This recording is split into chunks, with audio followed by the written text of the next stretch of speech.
Hi foodies, here are some of the things that I do to prepare to have food prep in my fridge so that I don't have to meal prep every night. So I'm going to be making, I went through my pantry and I looked at what I had open.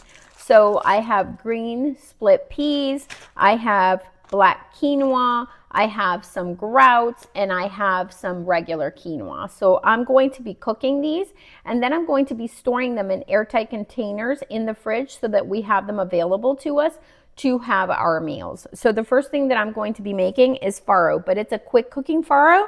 So I'm going to be doing a 1-1 ratio, which is I only had 3/4 of a cup of farro, and I'm going to be doing 3/4 of a cup of water. So I'm going to mix it around.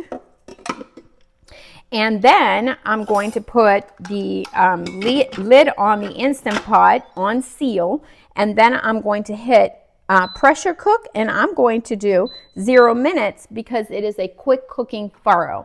So if for any reason it's not done to the al dente that you would like on the farro, you can add a minute or do another 0 minute function, and it should come out right. But I would rather underdo it a little than overdo it and end up with mush. So this is going to take maybe an 8-minute process, maybe 8 to 10 minute process. Once it does its thing, you look for the pin to drop, and that means it's naturally released, and then you can fluff your farro and put it away in an airtight container. And then I'm going to move towards the quinoa, the groats, and the other quinoa. So and then last I'm going to be making a green split soup that is kind of like my mock soup that I copied from California Pizza Kitchen.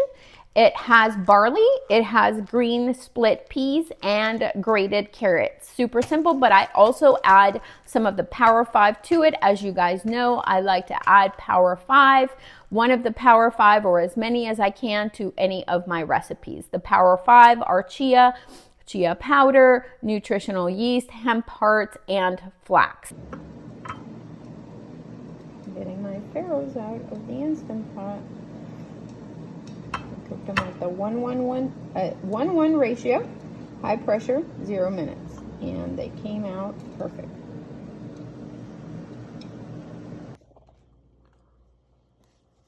Quick lunch of farro, pomegranate, chickpea, Mediterranean salad, and we chose to put California balsamics on it. Jay did a 50/50 of curry, ruby red onion, 50/50 on his bowl, and I did the strawberry blonde. I think it's going to go really good with my pomegranates.